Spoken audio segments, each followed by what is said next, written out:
Burlington keeps topping the best places to live list, but why are some people moving out then? If you've been eyeing Burlington as your next move, or if you already live in Burlington and something feels kind of off, this is the video that's going to pull back the curtain on what people aren't saying. In today's video, I'm breaking down 5 real reasons why locals are packing up and moving out of Burlington. And if you stick around until the end of the video, I'll tell you exactly who should still stay or move to Burlington and who might be better off looking elsewhere. Hey, I'm Mike, a local realtor here in the GTA, and on this channel, I help buyers and sellers make smarter real estate moves. If you need to contact me for any reason, my contact info is in the video description below. But let's get started with the first reason why people are choosing to leave Burlington. One thing you have to understand about Burlington is that it was mostly built between the 60s and the 90s. And like most other suburbs, it's a car-reliant city. And 50, 60 years later, with more development all across the city, especially in North Burlington, that's going to bring congestion. So whether you're coming from North Burlington, downtown, or really anywhere, you're going to have to get used to a little bit more congestion than you might have in past years. Some problem spots are the QEW 403, 407 merge, and of course, anywhere near the Sky Bridge if there's any issues whatsoever. Sometimes if you leave even just 10 minutes late, you're stuck for at least 30 minutes. And if you're commuting to Mississauga or Toronto, especially by car, this can definitely wear on you very quickly. And naturally, a car-reliant city like Burlington typically doesn't have the best public transportation. So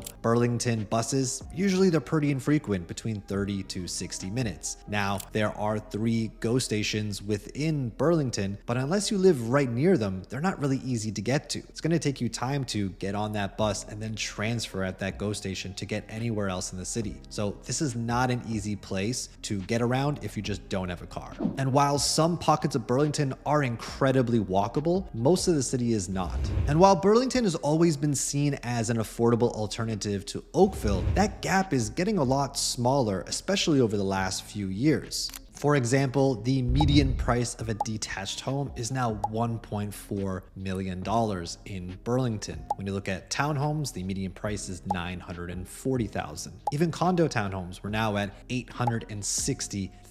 And for condo apartments, you can easily get up into the $700,000 plus depending upon the building. For a lot of young families and especially young professionals, they need to seek out more affordable cities like a Milton or a Hamilton. When we talk about the charm of Burlington, most people are referring to South Burlington especially, and South Burlington, especially downtown Burlington, is really going through a transition right now. We're seeing a lot more towers being built. A lot of the older homes are now getting custom infill. So that charm, that small town feel is kind of making way for construction zones a lot of time. And this goes back to the congestion that we talked about. These areas are now becoming busier, and that small town feel, that charm that local Burlington residents really felt over the past 20, 30, 40 years is just not the same as it used to be. Now, Burlington is not alone when it comes to a lack of nightlife. That is really most places in the GTA. But Burlington, especially with its downtown, you'd expect a little bit more of a vibrant nightlife, a vibrant scene, an arts and culture scene, something like that. But there really isn't that much. Sure, there are some bars, but if you really want live events or live concerts, you got to go to Hamilton or you got to go down to Toronto. So for teenagers and young professionals or creatives, they really want to be looking probably one city over to find that nightlife that they really crave. Thank you for sticking around until the end of the video. And as promised, who should actually stick around Burlington or who should move to Burlington? Well, if you value safety, great schools, a calm lifestyle, and you don't mind driving or you have a car, then Burlington is a great spot for you. And if you don't know too much about Burlington or you want to learn more about Burlington, you're going to want to watch this video next.